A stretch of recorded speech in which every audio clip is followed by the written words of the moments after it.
Ya, jadi pertemuan ke-8 ini adalah berbicara terkait dengan produktivitas. Ya, produktivitas dari sumber daya. Jadi kalau dikatakan sumber daya di dalam proyek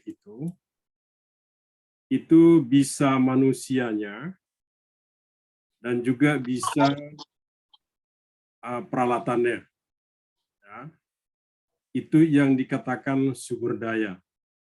Berarti bagaimana kita menghitung produktivitas daripada manusia dan juga bagaimana kita menghitung produktivitas daripada alat. Itu yang akan kita pelajari pada pertemuan kali ini, yaitu terkait dengan produktivitas. Terkait produktivitas.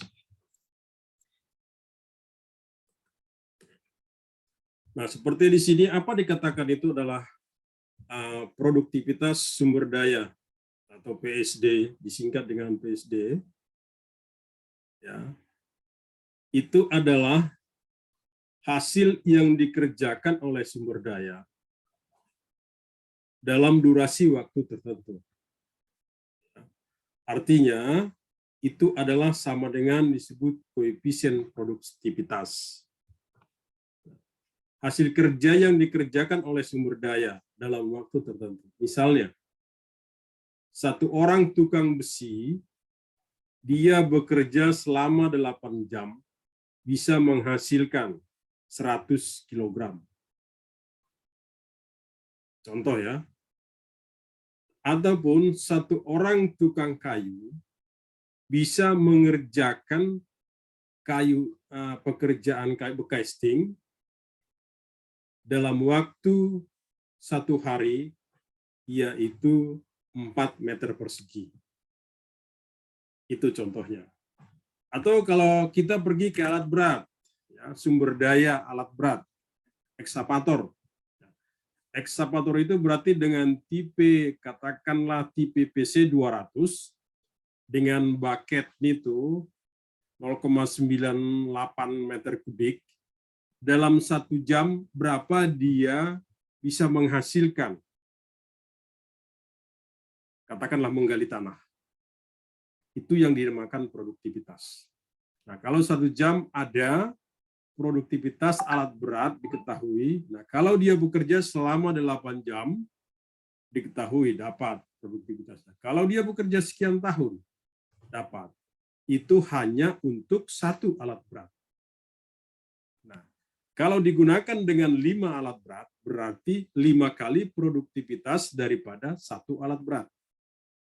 Sama halnya juga tadi, kalau 1 orang tukang besi dalam 1 hari dapat mengerjakan 100 kg dalam 8 jam 1 hari ya. Berarti kalau digunakan tukang besi 5 orang, berarti 500 kg mereka akan bisa menyelesaikan pekerjaan itu.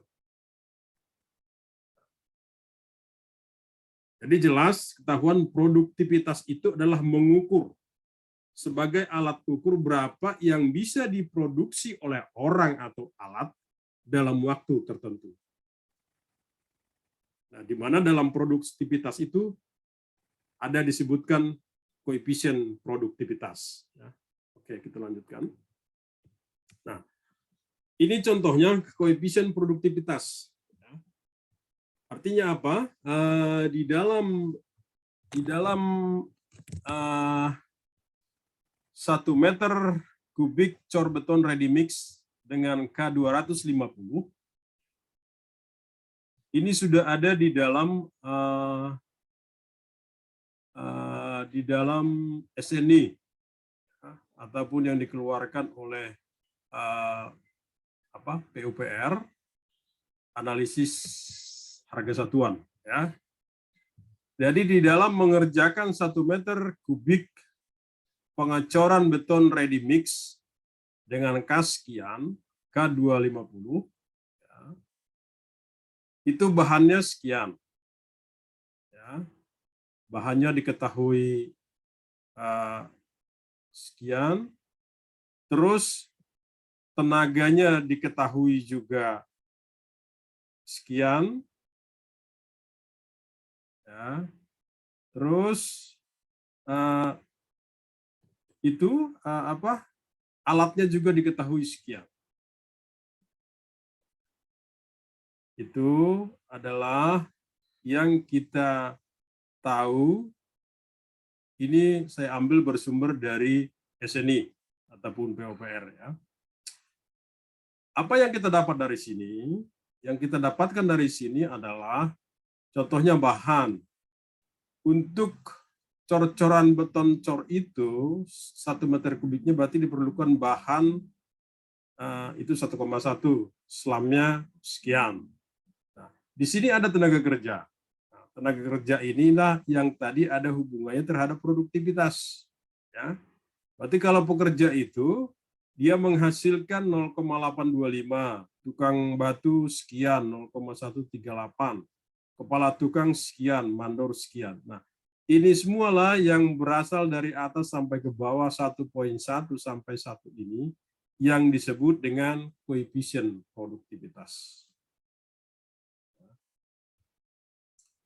Itu yang dikatakan koefisien produktivitas. Nah, yang jadi pertanyaan sekarang, bagaimana cara menghitung koefisien produktivitas? Atau bagaimana pengertian koefisien produktivitas tersebut? Ya. Seperti di sini, katakan bahwa koefisien seperti tadi ada disebutkan di situ adalah sebutkan bahwa seperti tukang batu ada 0,138 orang hari. 0,138 orang hari. Artinya itu apa? Artinya produktivitas tukang batu untuk mengerjakan 1 meter kubik cor beton diperlukan sekian hari. Ya. Nah, kalau bekerja selama 8 jam dalam 1 hari berarti dihasilkan 1,1 jam. Artinya apa? 1 orang tukang batu mengerjakan 1 meter kubik pengecoran beton diperlukan waktunya 1,1. Ya. Itu dengan menggunakan apa tadi? Menggunakan alat bantu, ya, konkrit pump. Nah, seperti itu. Nah, berarti dapat disimpulkan di sini tadi adalah bahwa koefisien produktivitas masing-masing pekerja, pemasangan dinding misalnya, dinding itu adalah meter persegi, ya. Jadi koefisien itu berasal dari jumlah berapa orang pekerja, ya, berapa orang yang bekerja di situ mengerjakan item yang sama dibagi dengan hasilnya. Itulah yang dikatakan dengan koefisien produktivitas. Ya. Jumlah pekerja. Ini dalam waktu yang sama, ya. Itu dikatakan, katakanlah kita punya pekerjaan dinding ini, kita menggunakan di situ tukang sebanyak 2 orang. Berarti di situ dengan 2 hari, ya. Dengan 2 hari katakanlah 1 hari aja deh. 2 orang berarti kan 1 hari 2 kali 1 hari kan berarti 2, ya, dibagi berapa hasilnya? Hasil yang mereka dapatkan itu berapa selama 2 hari itu? Itu yang dikatakan dengan koefisien produktivitas. Jadi yang dikatakan dengan tadi seperti di slide awal ini adalah pekerja 0,8, tukang batu 0, sekian, kepala tukang 0,0 sekian, mandor sekian. Ini adalah hasil daripada analisa. Analisa dalam artian dilakukan analisa pengamatan di lapangan sehingga pengamatan yang dilakukan adalah pengamatan seperti ini sehingga diketemukan koefisien masing-masing yang ada tadi di depan itu.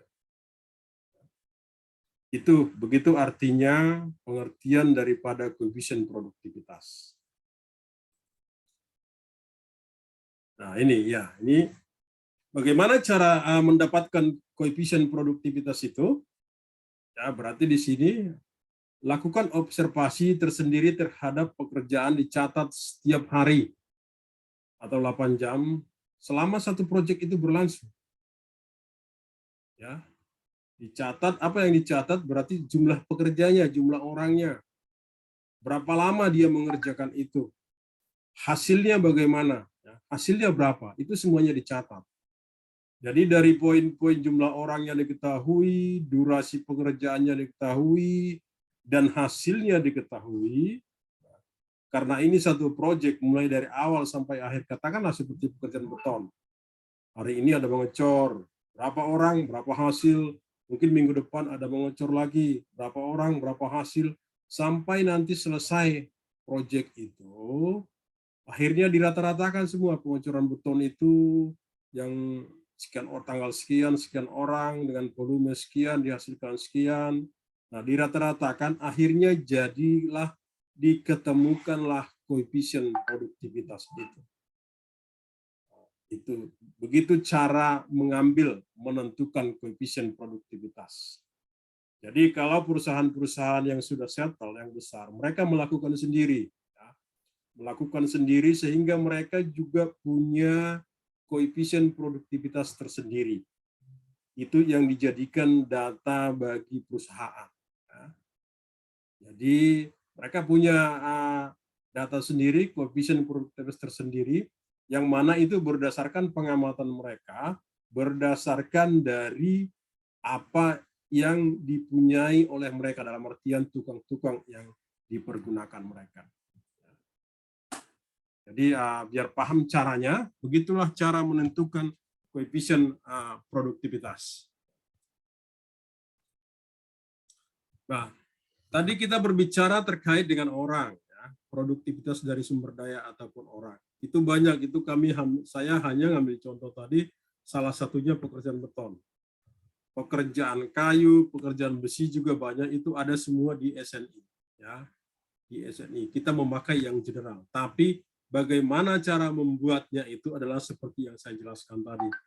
Dan yang kita buat itu adalah lebih akurat, karena kita tahu persis, kita amati, kita teliti, nah, itu pasti lebih akurat dibandingkan dengan kita yang sudah memakai dari SNI itu. SNI itu kita nggak tahu tukang itu dari mana, padahal yang kita gunakan adalah tukang lain. Itu pasti ada pengaruhnya, pengaruh koefisien produktivitasnya. Katakanlah seorang mahasiswa di kelas ini aja, ya, pasti berbeda bagaimana dia tatkala mengerjakan sebuah tugas seperti kuis kemarin lah, kuis minggu ke-7, pasti berbeda. Itu 10 soal, berapa lama dia mengerjakan itu. Seorang mahasiswa A tentu berbeda dengan mahasiswa B.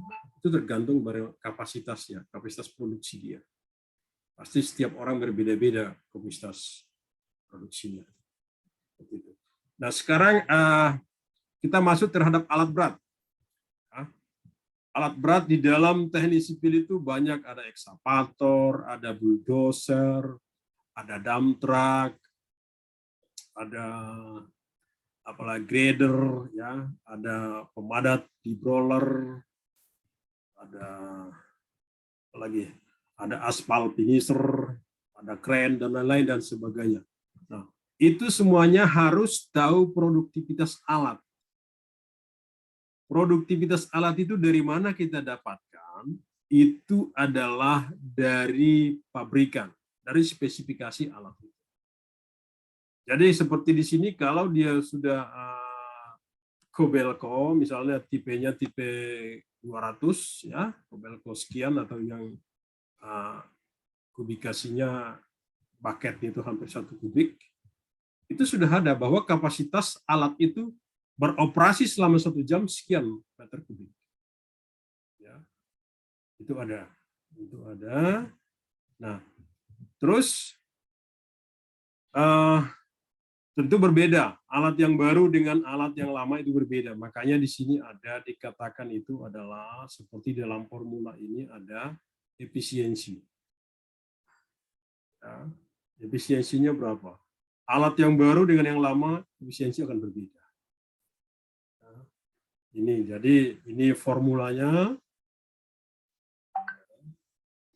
Terus ada dikatakan nanti di situ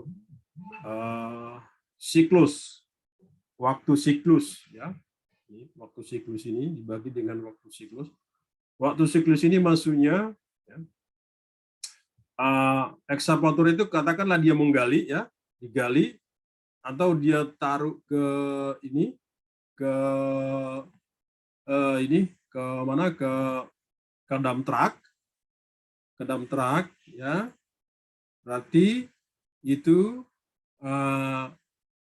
cara pemindahan itu akan berapa lama, itulah yang dikatakan dengan waktu siklus. Ya. Begitu dia menggali, begitu sudah diangkut tanah itu, dia berputar masuk ke dalam truk, itu siklusnya. Dia buang di dalam truk dan kembali lagi, dia menggali lagi, itu waktu siklus. Nah, seperti itu. Ini salah satunya contoh alat berat. Nah, begitu juga dengan alat yang lain.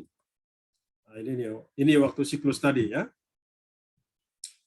Waktu siklus kerja itu adalah proses gerakan dari satu alat mulai dari gerakan awalnya hingga kembali lagi pada gerakan awal tersebut.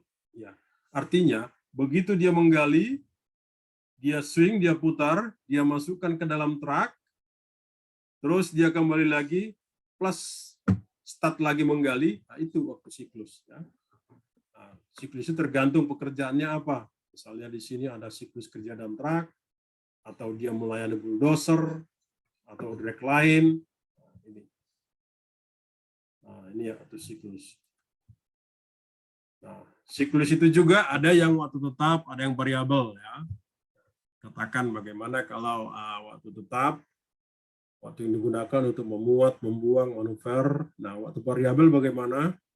Waktu yang digunakan untuk berjalan, ya. Katakan dia perlu juga berpindah, ya, mungkin agak sedikit ada jaraknya terhadap dump truck, sehingga si ekskavator itu harus melakukan trek, ya, berpindah menuju ke dump truck, tapi dia dengan mengangkut galian itu, ya, mengangkut galian itu. Nah, ini contoh waktu siklusnya disebutkan seperti ini, ya, rumusnya, ya. D per VA tambah D. Nah, ini keterangannya. Nah, keterangannya, ya, itu waktu siklus. Nah, ini ada lagi alat. Ini alat adalah bulldozer. Bulldozer ini juga banyak tipenya, ya. Ada tipe D6K, D65, D85. Nah, itu akan mempengaruhi ke kapasitas produksi daripada alat itu. Ya. Dan itu ada disebutkan di speknya bahwa dengan alat katakanlah tipe D65, dia berapa produktivitas bisa mendorong tanah dalam per jam itu berapa. Itu ada. Nah, dengan diketahuinya itu berarti kita dapat nanti menentukan berapa jumlah alat yang akan digunakan. Nah, seperti ini. Nah, ini saya buat saya jelaskan hanya 2 contoh alat berat. Ya. Detail daripada penjelasan ini sudah ada di pos, ya, ataupun di modul. Sudah ada, di situ bisa dibaca jelas sampai contohnya. Contoh bagaimana penggalian tanah, pekerjaan tanah, bagaimana mulai dari misalnya penggalian tanah itu digali, terus dibuang, terus dia kembali, berarti apa alat yang digunakan di situ? Berarti menggali tanah, dibuang dan kembali, berarti di situ digunakan adalah menggali dia pakai ekskavator. Terus membuang tanah itu ke lokasi disposal ataupun lokasi untuk dipakai kembali, dipakai gitu, ya. Itu berarti dibutuhkan dump truck. Nah, berarti dalam proses galian itu ada 2 alat yang digunakan, yaitu ekskavator dengan dump truck. Bagaimana kombinasi, bagaimana hubungan produktivitas alat berat kedua tersebut, itu ada contohnya di modul kita. Ya, tinggal dipelajari di situ, di modul yang sudah saya buat di pertemuan ke-8. Ya, kira-kira seperti itu terkait berbicara dengan produktivitas. Ya. Jadi sekali lagi saya resume terkait dengan produktivitas bahwa produktivitas itu adalah berapa banyak pekerja atau alat yang digunakan dan berapa hasilnya itu direkod. Di mana diketemukan di situ adalah ada koefisien produktivitas. Ya. Sampai di sini ada yang mau bertanya?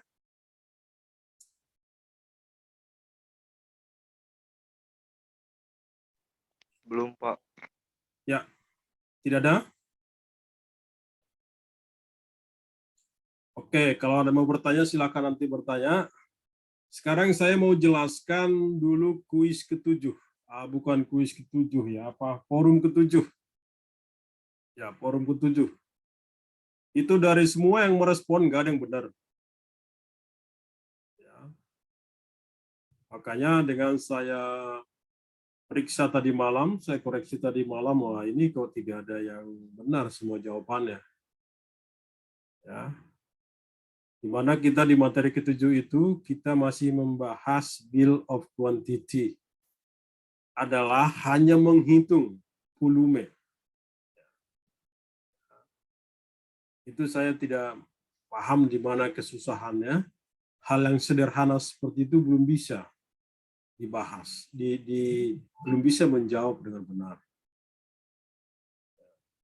Oke, sekarang saya coba saya jelaskan aja, mudah-mudahan bisa dipahami ya.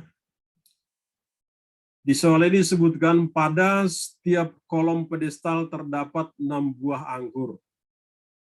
Panjangnya coba dilihat. Panjangnya itu tipenya tipe L ya, berarti berkait dia dengan panjangnya, berarti panjangnya 100 cm dan kaitnya atau L-nya 100 mm atau 10 cm. Berarti panjang total daripada angkur itu adalah 100 ditambah 10, berarti 110 cm atau 1,1 meter. Dan diameternya diketahui, diameternya 35 cm atau 0,35 meter. Serta diketahui juga banyaknya kolom itu 56 titik. Ya. Kolomnya ada 56. Berarti di setiap kolom tadi ada 6 angkur, berarti total angkur adalah 56 titik dikali 6. Itulah totalnya angkur yang dihitung. Ditanyakan apa? Berapa volume angkur tersebut dalam satuan kilogram? Ya, dalam satuan kilogram. Berarti di sini adalah mengkonversi panjang meter ke kilogram. Kita sudah tahu panjangnya tadi adalah 1,1 meter. Kita tahu juga diameternya. Nah, jadi langkah yang pertama tentukan luasan angkur bolt itu. Luasannya berapa? Yaitu rumus luasan daripada lingkaran. Karena dia pakai diameter berarti dia berbentuk lingkaran angkurnya. Cari luasannya, ketemulah 0,096 meter persegi. Nah, setelah itu ini baru luasan. Biar ketemu volume gimana? Kalikan ke panjangnya. Berarti luasan dikalikan panjang, ketemulah kubikasi. Volume kubikasi. Ya, yaitu 0,106 meter kubik. Kenapa kita harus kalikan ke jadi kubikasi? Karena kan berat jenis satuannya adalah di dalam kubikasi, per kubikasi. Nah, kita sudah mengetahui meter kubik itu, nah itu kita konversi ke kilogram dengan mengalihkan, tinggal dikalikan terhadap berat jenis. Jadi 0,106 kali berat jenis daripada angkur ini kan besi. Berat jenis besinya 7850 kg setiap meter kubik. Ya udah tinggal kalikan itu, dikalikan jumlah angkur, dikalikan jumlah kolom, ketemu 279 kg. Nah, ini dari yang kalian kerjakan, kalian bahas di forum itu tidak ada yang benar, tidak ada yang seperti itu. Ini sama dengan apa yang kita pelajari di materi sebelumnya, waktu kita menghitung besi, ya, menghitung tulangan, berat kilogram per meternya berapa. Itu memang ada di tabel, tapi dari mana hasilnya itu? Itu adalah sama dengan seperti cara kita ini. Berarti hitung dulu luas besinya, kalikan panjangnya ambil 1 meter, kalikan ke berat jenis. Akhirnya ketemu berat besi diameter sekian per meter sekian. Itu. Jadi prinsipnya sama seperti cara menghitung yang sudah ditabelkan itu. Ya. Nah, ini jadi diketahui berarti berat angkur bolt itu, ya, volume angkur bolt dalam 1 kilogram ya, itu berat, larinya ke berat ini. Beratnya adalah ini, udah 279,6 kilogram. Ini yang pertama. Pertama ini. Terus yang kedua. Nah, yang kedua, ini juga sederhana banget ya. Diketahui ada sebuah dinding rumah ukurannya 6 kali 8 meter. Ini ukuran dinding ya, dinding rumah yang ukurannya 6 kali 8. Berarti ada katakanlah lebarnya 8 meter atau tingginya 6 meter, atau dibalik juga nggak masalah, atau lebarnya 6 meter, tingginya 8 meter. Dipasang dinding hebel dengan tebal 15 cm. Artinya apa? Ini tebal dinding itu 15 cm udah jadi. Ya. Sudah jadi. Ya. Sudah jadi berarti kalau dinding sudah jadi kan itu ada di plaster kiri sebelah luarnya, kiri kanannya atau luar dalamnya. Ya. Terus ditanyakan apa? Berapa volume hebel yang digunakan? Yang pertama dalam satuan meter persegi dan yang kedua dalam satuan meter kubik. Ya. Nah, ini saya lihat hasil dari mahasiswa menjawab itu banyak yang mengasumsikan dulu terhadap berapa ukuran hebelnya. Ininya boleh-boleh saja, tidak masalah, boleh. Tapi nggak serumit itu persoalan ini. Kalau misalnya ditanyakan serumit itu, pasti diketahui dong di sini berapa ukuran hebel. Nah, jadi sebenarnya sederhana, tapi kalian berpikir sudah jauh dipikirkannya, tapi tidak tepat sasaran. Nah, pertanyaan nomor 1 apa? Volume hebel. Volume hebel dalam satuan meter persegi. Berarti kan ini luasan. Tinggal hitung luasannya. 6 kali 8 sudah selesai. Berarti hebel yang dibutuhkan di sana itu adalah 48 meter persegi luasan. Nah, kalau ditanya volume hebel dalam meter kubik, luasan tadi kalikan tebal. Selesai. Luasannya berapa? 48 kali 0,15 ketemu 7 meter kubik. Ya. Nah, kalau ditanya berapa buah hebel yang digunakan, nah, ini kan berapa buah hebel yang digunakan untuk ukuran 6 meter, 8 meter itu, ini baru ada hubungannya dengan dimensi daripada si hebel. Berapa buah? Nah, berarti itu hubungannya ada dulu dimensinya, dimensi hebel. Baru bisa dibagikan. Nah, berapa volume satu buah hebel itu dengan ukuran yang ada, tinggal bagikan. 7,2 dibagi per 1, berapa volume satu hebel? Udah ketemu sekian buah hebel. Ya, saya sedikit heran ya, ini dasar sekali, tapi bagaimana ya? Aku juga bingung. Tapi bagaimana dasar sekali belum bisa menghitung seperti ini, bagaimana? Aku juga heran. Itu melihat tadi malam, saya koreksi loh, kok rata-rata Tidak ada yang memahami apakah hanya seorang berpikir dari atas, terus kebetulan satu orang berpikir dijawab itu semuanya mengikuti, akhirnya salah. Tanpa dipikir lagi, tinggal copy paste mungkin. Jadi tidak ada yang benar. Oke, tadi apapun itu, itulah permasalahannya yang saya lihat di forum ini, dan ini adalah penjelasan biar kalian juga paham. Oke, ada yang mau bertanya?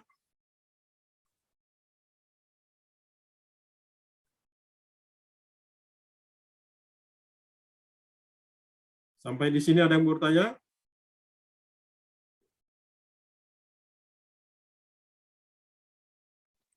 Belum, Pak. Belum, Pak. Oke, kalau gitu saya nggak paham ya, saya tidak mengerti kalau tidak ada pertanyaan. Oke.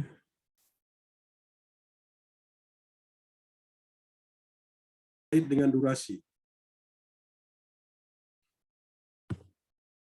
Pertemuan ke-9 ini masih di dalam RAB, yaitu materi yang keempat, yaitu perhitungan durasi. Durasi. Apa sebenarnya yang dikatakan dengan durasi? Durasi itu adalah lamanya suatu aktivitas dikerjakan. Kita ambil contohnya.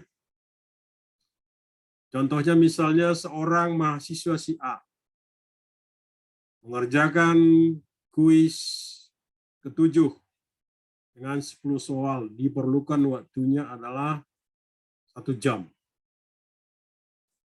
Nah, itulah yang ada di dalam tugas kita kemarin, kuis kemarin 1 jam. Nah, 1 jam itulah yang dikatakan dengan durasi. Durasi daripada proyek mengerjakan tugas kuis yang ke-7. Seperti itu ya. Nah, sama halnya juga di dalam proyek, di dalam dunia konstruksi, proyek, bahwa durasi itu dikatakan adalah rentang waktu lamanya suatu aktivitas dilakukan. Ya. Artinya, mulai dari start aktivitas itu sampai selesai aktivitas tersebut, itulah yang dikatakan dengan durasi.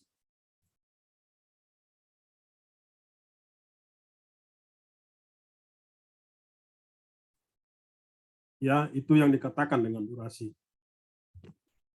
Terus bagaimana kita menentukan durasi itu?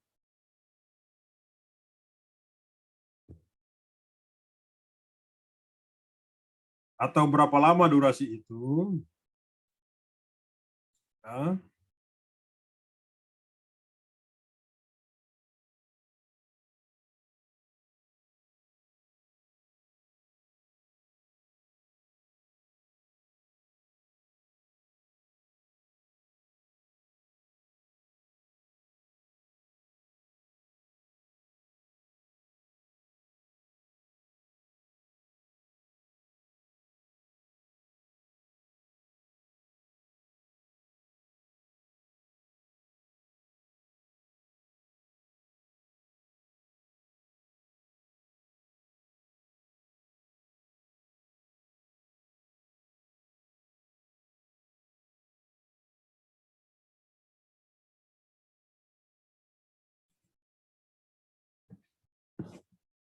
Ya, itu tadi bahwa rentang waktu tadi berapa lama? Ya?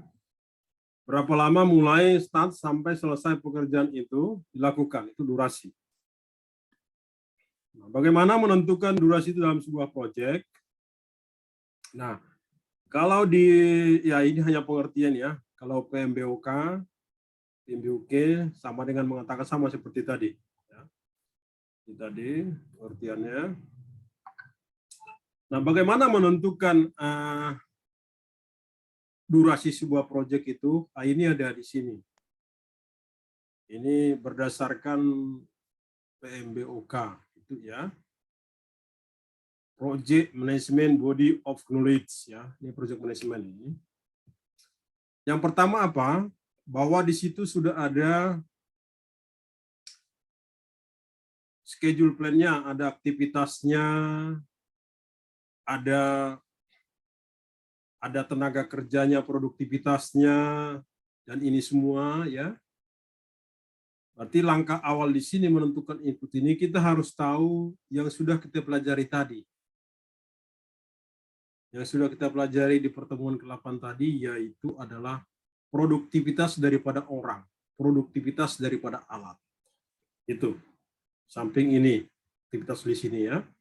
Terus ada yang digunakan dengan tool atau bantuannya. Apa itu adalah ini expert adjustment. Ya. Expert adjustment ini adalah dengan ada meminta pendapat dari yang ahlinya. Yang ahlinya berarti dia sudah biasa mengerjakan untuk perhitungan durasi itu. Ya.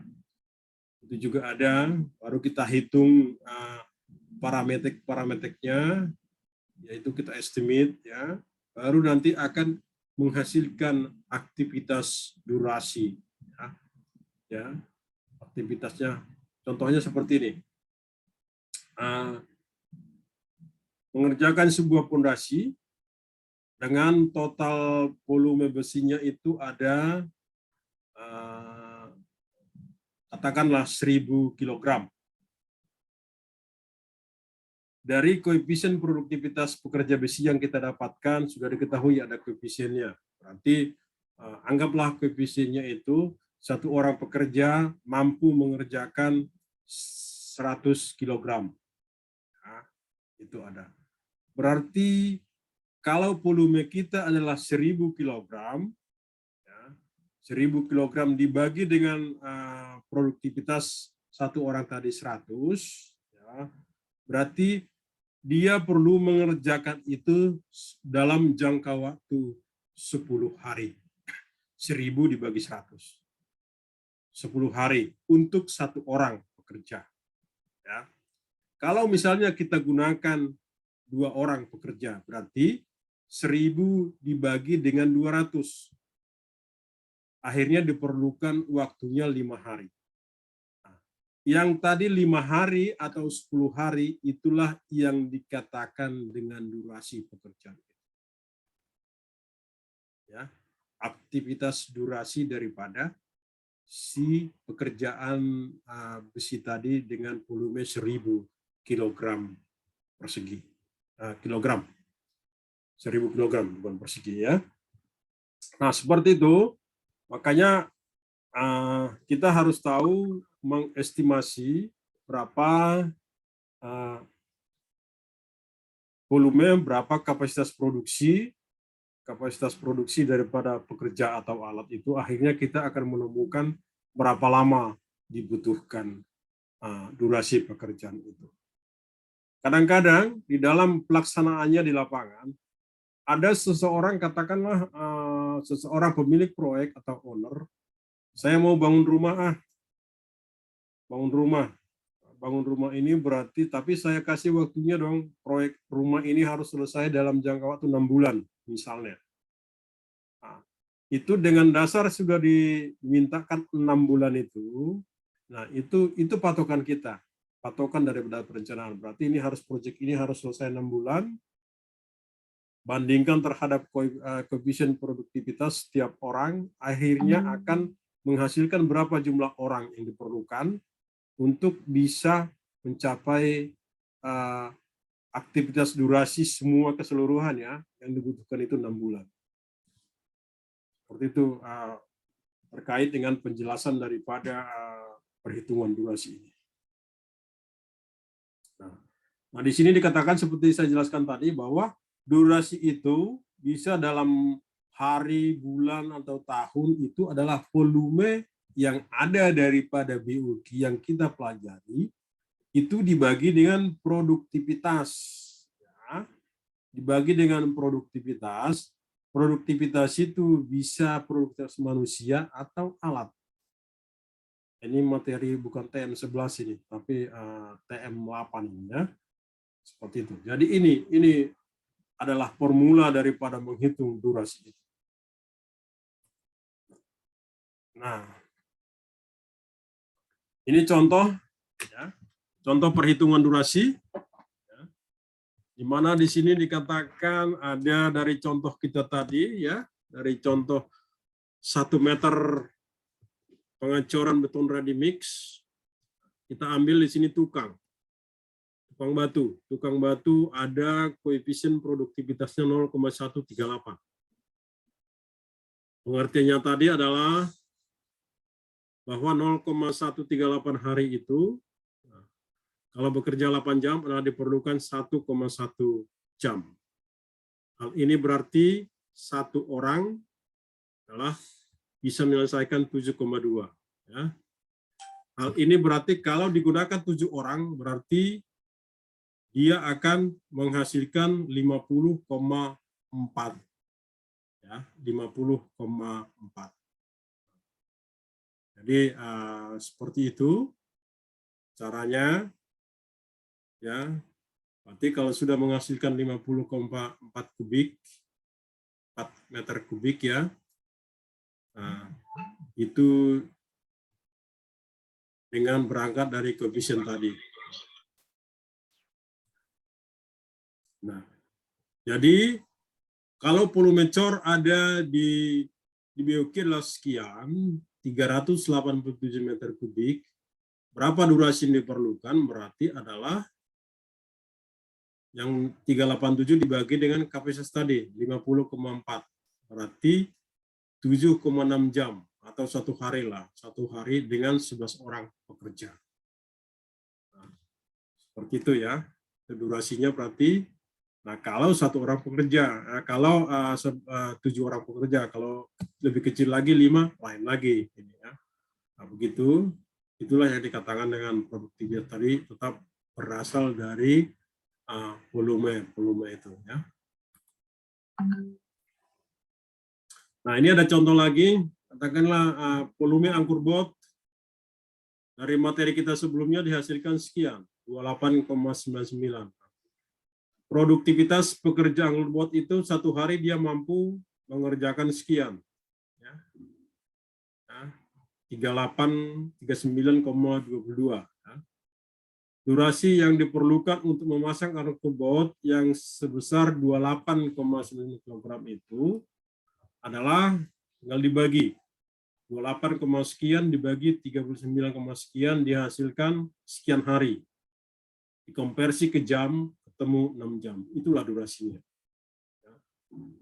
Dan hal seperti itu dilakukan terhadap semua proyek, terhadap semua item yang ada di proyek itu akan menghasilkan masing-masing durasi pekerjaan.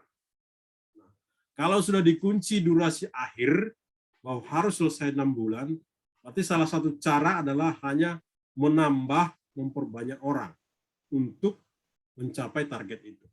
Berarti produktivitasnya akan bertambah dong, dengan bertambah orang, kan? Gitu. Nah, ini contoh lagi. Dari BQ itu ada volume pekerjaan besi 288.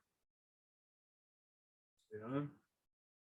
288, sementara kita ketahui produktivitas pekerja tukang besi itu 100, ini hanya contoh ya, 100 kg per hari.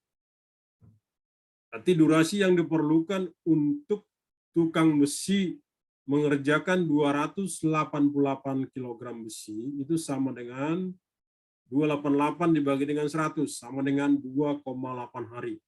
1 orang tukang. Bisa jelaskan tadi. Kalau mau mempercepat lagi, ya pakai 2, berarti ya 1 hari dong ya, seperti itu. Hari. Nah, begitu selanjutnya dilakukan terhadap semua item pekerjaan dengan menghasilkan durasi setiap item pekerjaan akan menemukan durasi total. Kita hitung satu persatu setiap item pekerjaan. Nanti itu dijumlahkan semua akan ketemu durasi total pekerjaan itu. Katakanlah di satu pondasi, misalnya di situ ada pekerjaan besi, pekerjaan pengecoran, pekerjaan becasting, bahkan ada pekerjaan piling, itu dihitung satu-satu, akhirnya di total durasi itu dijumlahkan semua ketemu durasi total pekerjaan sebuah fondasi itu.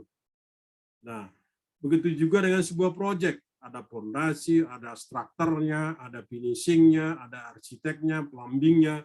Nah, durasi masing-masing itu dijumlahkan akan ketemu durasi total sebuah proyek itu. Nah, kalau itu dikunci, durasi total itu ada penguncian, misalnya saya mau selesai sekian bulan, sekian tahun, itu kita hanya mengadjust terhadap produktivitas. Produktivitas dalam artian itu akan menambahkan jumlah tenaga, jumlah equipment yang dibutuhkan untuk mencapai durasi total tersebut. Jadi di sini disimpulkan, produktivitas itu adalah menentukan jumlah tenaga kerja. Durasi itu didapatkan dari jumlah tenaga kerja, jumlah SDM. Seperti itu. Produktivitas per orang itu menghasilkan berapa orang yang dibutuhkan atau berapa alat yang dibutuhkan, dan durasi itu didapatkan dari jumlah alat itu, jumlah orang itu. Nah, kalau durasi sudah dikunci, istilah dikunci, saya mau sekian hari selesai, berarti yang dipermainkan di situ adalah jumlah orangnya, produktivitasnya dipermainkan, ya. Produktivitasnya permainkan dalam arti kemampuan tim itu mengerjakan itu dipermainkan atau ditambah, ya, orang. Jadi seperti itu penjelasan daripada perhitungan durasi, ya, perhitungan durasi. Ya, oke. Untuk durasi, materi durasi ini sudah juga. Ada yang mau bertanya kira-kira sampai di sini?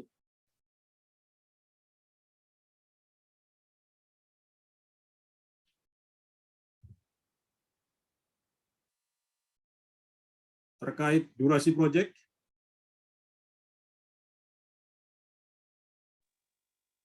Tidak ada, Pak. Ya, oke. Jadi kalau tidak ada kita lanjut. Durasi ini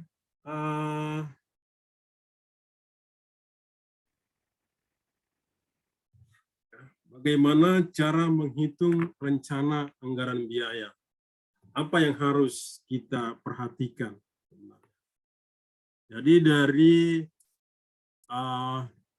produktivitas orang sudah kita ketahui, durasi sudah kita ketahui, kita baru menghitung sekarang RAB. Biayanya berapa sebenarnya? Dalam menghitung ini, ya ini adalah RAB ya, ini menyangkut terkait dengan biaya, ya, rincian biaya sebuah konstruksi, sebuah pekerjaan, dan ini bukan hal yang baru lagi di mahasiswa, dan jelas ini sudah ada materinya, materi khusus perkuliahan yaitu estimasi. Jadi di sini saya hanya mengingatkan kembali, ya, untuk mengulang kembali terkait dengan estimasi, mata kuliah estimasi yang sudah dipelajari di mata kuliah yang lain. Jadi dalam menghitung RAB itu rincian yang ada di situ nanti ada uraian pekerjaan, ya, berarti dari mata kuliah BOQ yang sudah kita dapatkan. Ya. Uraian pekerjaannya apa? Artinya item pekerjaan. Item pekerjaan itu dapat dari mana? Itu dapat daripada WBS, Work Breakdown Structure. Di BOQ itu sudah ada juga volume pekerjaan. Jelas, seperti bagaimana yang kita lihat di Excel-nya kemarin, itulah volume pekerjaan. Ada juga di situ adalah satuannya. Dan yang kita cari sekarang adalah harga satuan pekerjaan. Harga satuan pekerjaan berapa, baru kita totalkan keseluruhan itu, dan itulah ditambah dengan pajak, itulah rencana anggaran biaya proyek itu. Nah, dalam rencana anggaran biaya ini, tentu ada yang dinamakan itu, kita harus tahu rencana detail gambar, ada RKS-nya, terus ini harus kita juga sudah buat WBS-nya, setelah itu kita juga sudah punya BOQ-nya, baru kita masuk terhadap analisis harga. Jadi kita masuk sekarang di poin yang keempat ini, analisis harga. Yang mana yang RKS kita sudah pelajari, WBS kita sudah pelajari, BOQ sudah kita buat, tinggal masuk kita sekarang ke yang keempat, yaitu menentukan harga satuan pekerjaan. Setelah itu semuanya nanti baru dijumlahkan. Nah, biaya itu sendiri ada dibagi dalam dua, biaya langsung dengan tidak langsung. Biaya langsung itu atau direct cost itu seperti material, tenaga kerja, peralatan, itu biaya langsung. Biaya tidak langsung atau indirect cost itu ada keuntungannya perusahaan, biaya tidak terduga, overhead, dan lain sebagainya ya. Nah, misalnya di situ ada CSR-nya juga, situ itu masuk biaya-biaya indirect cost. Nah, kalau biaya langsung itu apa? Volume dikali dengan unit cost, harga satuan. Nah, sedangkan harga satuan itu berasal dari harga bahan berapa, harga upah berapa, harga peralatan berapa. Nah, jadi biaya langsung ini ada beberapa memang yang melaksanakan metode untuk menghitung unit cost-nya. Ada analisa BOI, ada SNI, Bina Marga. Ini sebenarnya lebih kepada seperti contoh yang tadi, koefisien produktivitas itu. Ada yang mengambil dari BOI, ada SNI, dan lain sebagainya ini. Ya, itu. Nah, tahapan-tahapan apa yang harus diperhatikan di dalam menyusun RAB? Ada dulu daftar harga satuan bahan. Berarti di situ harga satuan bahan itu sudah ada, misalnya harga kayu berapa per meter kubik, harga paku, harga apalagi dan lain-lain semuanya ya, itu harus sudah ada tabelnya. Dan harga itu harga pasar yang terbaru. Nanti tatkala kita membeli material itu bahwa harganya memang segitu. Ya. Terus ada juga harga satuan upah. Harga satuan upah ini artinya harga orang, harga pekerja ya, atau harga equipment, peralatan. Baru itu digabungkan, dibuat rincian RAB, baru akan masuk ke rekapitulasi. Rekapitulasi. Itu.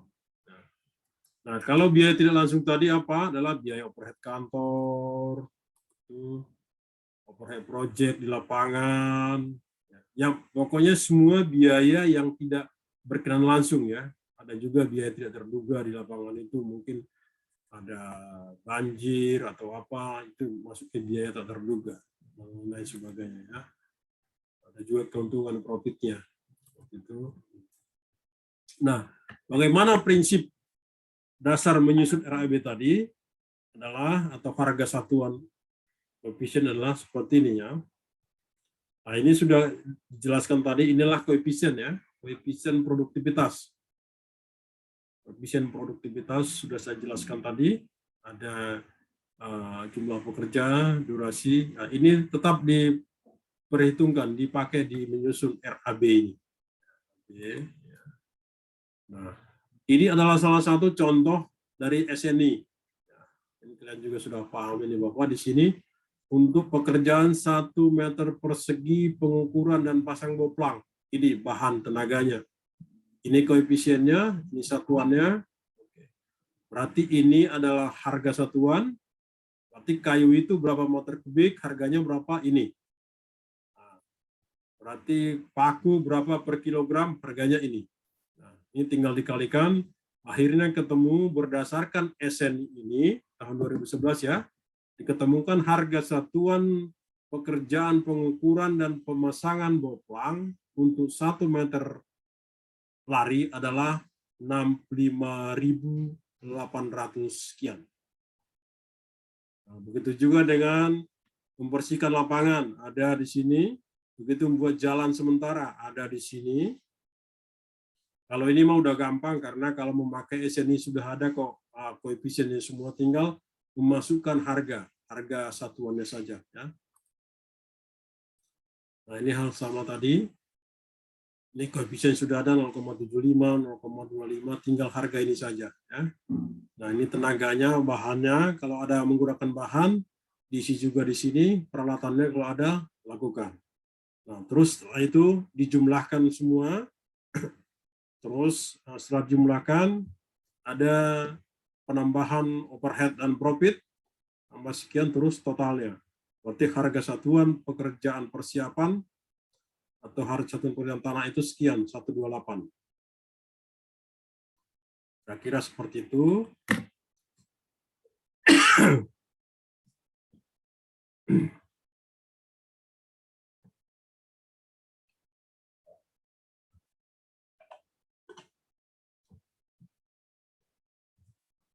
Jadi nantinya akhirnya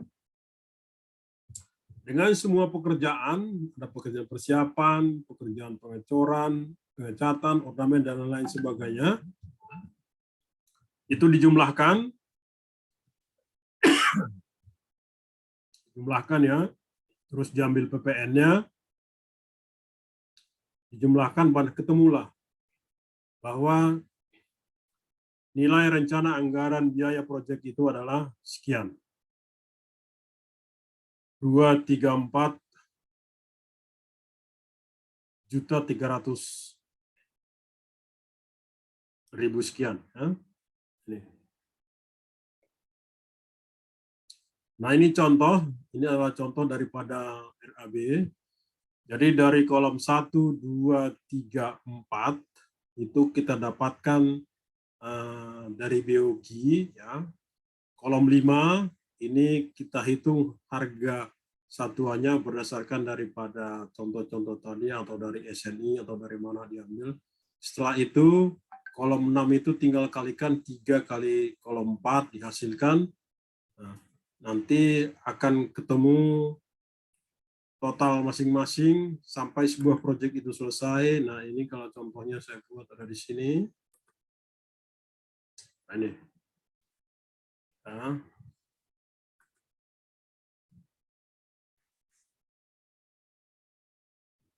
Ini contohnya tadi, ya, bahwa harganya sampai segini adalah segini, 213. Kira-kira seperti itu. Nah, terus ini adalah daftar harga satuan bahan. Ya. Seperti saya katakan di awal tadi bahwa kita harus punya list daftar harga satuan bahan. Dan ini harganya ini harus yang terupdate.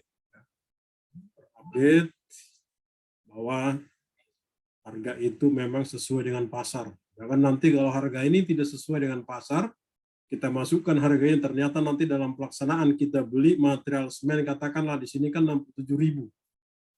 Ternyata pas pelaksanaan waktu kita beli semennya harganya sudah 80.000. Wah, itu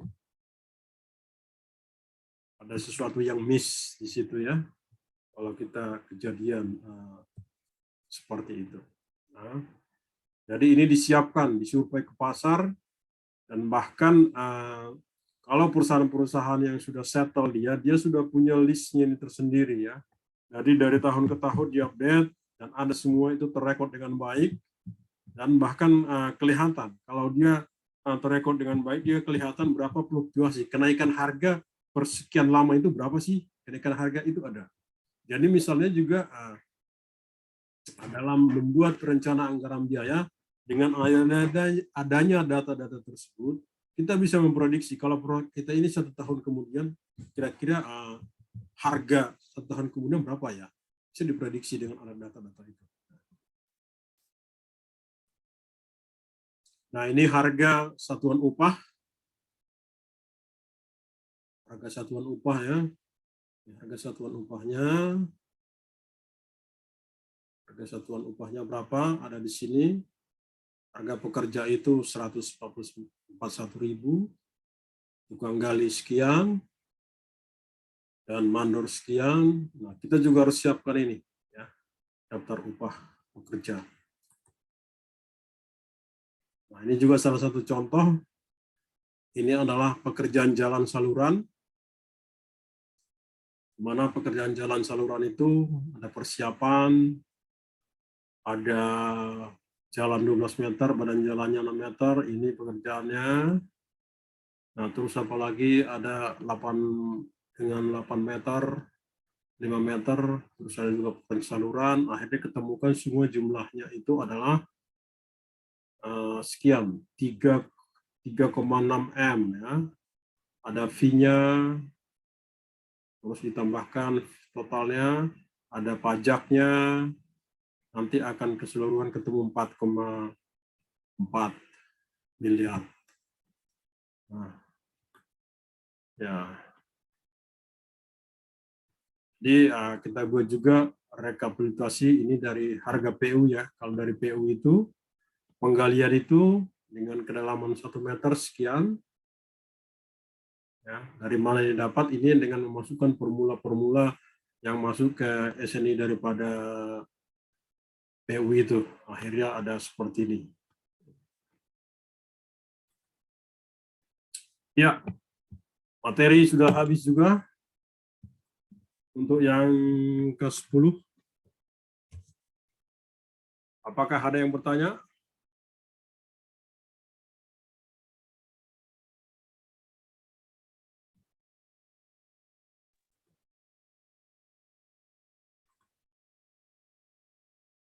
Jadi saya ulangi, ini adalah fondasi J1. Kita sudah pelajari, hitung dulu di perkuliahan sebelumnya. Kita sudah menghasilkan BOQ-nya, ini volumenya. Nah, sekarang tugas kita adalah mencari harga satuannya. Jadi di sini inilah BOQ ya. RAB-nya, BOQ-nya ini sudah ada pekerjaan tanahnya, ada galian tanahnya, lantai kerja, fondasi, angkur bot, ini sudah ada unitnya, ada volumenya. Nah, sekarang tugas kita adalah mencari harga satuan. Seperti materi tadi, dengan kita menemukan harga satuan, kita akan menemukan jumlah harga, tinggal kalikan volume kali harga satuan. Kita lihat di sini ya. Nah, untuk galian, galian ini mengambil dari SNI, diketemukan harganya sekian, 105. Timbunan diketemukan harganya 40.000. Nah, ini. Dan terus, apalagi ini adalah pekerjaan pembesian. Pembesian diketemukan harganya segini, 15.600. Pekerjaan becasting ditemukan harganya 193. Ya, ini analisanya ya. Terus cor beton diketemukan harganya adalah segini, 1.183.000 sekian. Ini cor beton K150. Ini K150 ya, lantai kerja 853 sekian. Nah, ini semua adalah apa ini? Galian, timbunan, pembesian, becasting, cor 250, cor 150, dan ini angkur bot. Ini adalah kita ambil daripada BOQ tadi. Ya, item pekerjaan yang ada di BOQ. Nah, ini sekarang angkul bot. Ya, bagaimana pemasangan angkul bot? Nah, ini tidak ada di SNI, tidak ada ini, ataupun di PUPR tidak ada angkul botnya. Ya. Kayak ini saya ambil adalah dari analisis project yang pernah saya evaluasi. Nah, jadi di sini ada bahwa di situ didapatkan, nah ini observasinya 2 hari ya, 28-29. Nah, diketemukan di sini harganya adalah dengan orang yang mengerjakan ini, orang yang memasang angkur bot itu ketemukan bahwa unit price-nya itu adalah 27.254 rupiah per kilogram. Ya, ini harganya untuk masang angkur harganya. Nah, angkur bot sudah ada harganya, masing-masing sudah harga, itu tinggal dimasukin ya. Oh, grouting satu lagi, grouting ini harga bahannya, ini harga becastingnya, ini harga orangnya. Nah, ini yang ketemu segini, ya, 10 sekian. Nah, setelah harga itu semuanya dimasukkan ke dalam tabel. Nah, ini hasilnya harga satuan yang kita hitung tadi, masing-masing ini ada, galian ada, timbunan ada, sampai ke angkur bot 27 tadi, 27.000 sekian tadi, grouting sekian. Nah, ini semuanya dikalikan, akhirnya ketemu jumlahnya adalah 19 juta sekian. Ya. Tambah lagi dengan PPN-nya, akhirnya ketemulah grand total daripada biaya proyek itu. Itulah budget, rencana budget proyek tersebut, ya, sebesar 20.992.000 sekian rupiah.